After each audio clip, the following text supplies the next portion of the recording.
വളരെ സന്തോഷമുണ്ട് ഇന്ന് നിങ്ങളെ ഇവിടെ സ്വീകരിക്കുവാനും പ്രത്യേകിച്ച് നിങ്ങളുടെ തീർത്ഥാടന യാത്ര നല്ലവണ്ണം നടക്കുവാൻ ദൈവത്തോട് നമുക്ക് പ്രാർത്ഥിക്കാം. പ്രത്യേകിച്ച് നിങ്ങളുടെ ഇടവക കൂട്ടായ്മ, കുടുംബങ്ങൾ, മക്കൾ, ഇവരെല്ലാവരെയും ഇന്ന് ഈ വലിയ നമുക്കറിയാം വികാരിയച്ഛൻ്റെ എല്ലാ നിയോഗങ്ങളെയും നമുക്ക് ഈ തീർത്ഥാടനമായിട്ട് പോകുമ്പോഴെല്ലാം വികാരിയച്ഛൻ ചുമന്നു പോകുന്നത് നിങ്ങളുടെ ഇടവകയും ജനങ്ങളുമാണ്. അവിടുത്തെ എല്ലാ കാര്യങ്ങളെയും നമുക്ക് പ്രാർത്ഥിക്കാം. ദൈവം നിങ്ങളെ അനുഗ്രഹിക്കട്ടെ. ഇന്നത്തെ തമിഴിലായിരുന്നാലും ഞാനിതെടുത്തത് തമിഴിലാണ്. എന്നാലും ഇന്ന് നമ്മൾ വായിച്ചു കേട്ടത് സ്നാപക യോഹന്നാൻ ഈശോ മിശിഹായെ വെളിപ്പെടുത്തുന്നതാണ്. നമുക്കറിയാം, നമ്മളെല്ലാവരും ദനഹ കാലത്തുമാണ്. ദനഹ എന്ന് പറയുന്നത് വെളിപ്പെടുത്തുന്നതാണ്. ഈശോയെ തൻ്റെ പരസ്യ ജീവിതം തുടങ്ങുന്ന ആ കാലഘട്ടമാണ്. അതിൽ നമ്മുടെ പിതാവ് തൻ്റെ മകനെ ഈ ലോകത്തേക്ക് വെളിപ്പെടുത്തുന്നത് അത് സ്നാപക യോഹന്നാൻ വഴി വലിയൊരു ഒരുക്കം നടത്തുകയാണ്. ഈശോയെ ജനങ്ങൾക്ക്, മക്കൾക്ക് ആരാണെന്ന് വെളിപ്പെടുത്തുക. അത് ഇന്നത്തെ സുവിശേഷത്തിൽ നമ്മൾ വായിച്ചു കേട്ടത്.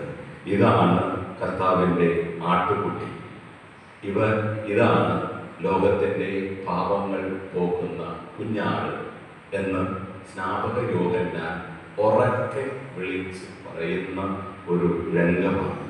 ആരും ഈശോയെ അറിയാതിരുന്ന ഒരു അറിയത്തില്ല, എന്നാൽ ഞാൻ വഴി ഒരുക്കുവാൻ വേണ്ടിയിട്ടാണ് വന്നത്. എനിക്കിവിടെ നിങ്ങളോട് പങ്കുവയ്ക്കുവാനുള്ളത് ഈ സ്നാപക യോഹന്നാനിൻ്റെ എളിമയാണ്. ഈശോയുടെ മുമ്പ് വന്ന് ഈശോയുടെ വഴിയെ ഒരുക്കുവാൻ വേണ്ടിയിട്ട് നിയോഗിച്ച ഈ മനുഷ്യൻ ആ പാത്രത്തിൽ തന്നെ, ആ ക്യാരക്ടറിൽ തന്നെ നിലച്ചു നിന്നു. ഒരിക്കലും അങ്ങോട്ടോ ഇങ്ങോട്ടോ മാറാനുള്ള ഒത്തിരി സാഹചര്യങ്ങൾ ഉണ്ടായിരുന്നു. കാരണം സ്നാപകൻ യോഹന്നാന്റെ ശിഷ്യന്മാരും സ്നാപകൻ യോഹന്നാനെ അംഗീകരിക്കുന്ന ഒരു ജനവും പ്രവർത്തനങ്ങളും കണ്ട് ഇതാണ് ദൈവത്തിന്റെ പുത്രൻ എന്നൊക്കെ പറയുന്ന കുറച്ചു പേരൊക്കെ ഉണ്ടായിരുന്നു. എന്നാൽ സ്നാപക യോഹന്നാന് വളരെ വ്യക്തമായിട്ട് താൻ ആരാണെന്ന് അറിയുമായിരുന്നു. താൻ മെസ്സിഹ അല്ല, മെസ്സിഹായുടെ വരവിനെ വഴി ഒരുക്കുവാൻ വേണ്ടിയിട്ട് അയച്ചവനാണെന്ന് തൻ്റെ എല്ലാ ജീവിത സാഹചര്യങ്ങളിലും വെളിപ്പെടുത്തിയ ഒരു മനുഷ്യനാണ്. അതാണ് ഇന്ന് ധൈര്യത്തോടെ നെഞ്ച് വിരിച്ച് എല്ലാവരുടെയും മുമ്പിൽ പറയുവാൻ പറ്റും, ഇതാണ് ദൈവത്തിൻ്റെ കുഞ്ഞാട്. ഈ ഒരു ശൈലി അല്ലെങ്കിൽ ഈ ഒരു മനോഭാവം നമ്മളെല്ലാവർക്കും വേണം എന്ന് ദൈവം ആഗ്രഹിക്കുന്നു. നമ്മൾ ഈ രാഷ്ട്രീയക്കാരെ പോലെയല്ല, സാഹചര്യം കാണുമ്പോൾ അവർ മാറും.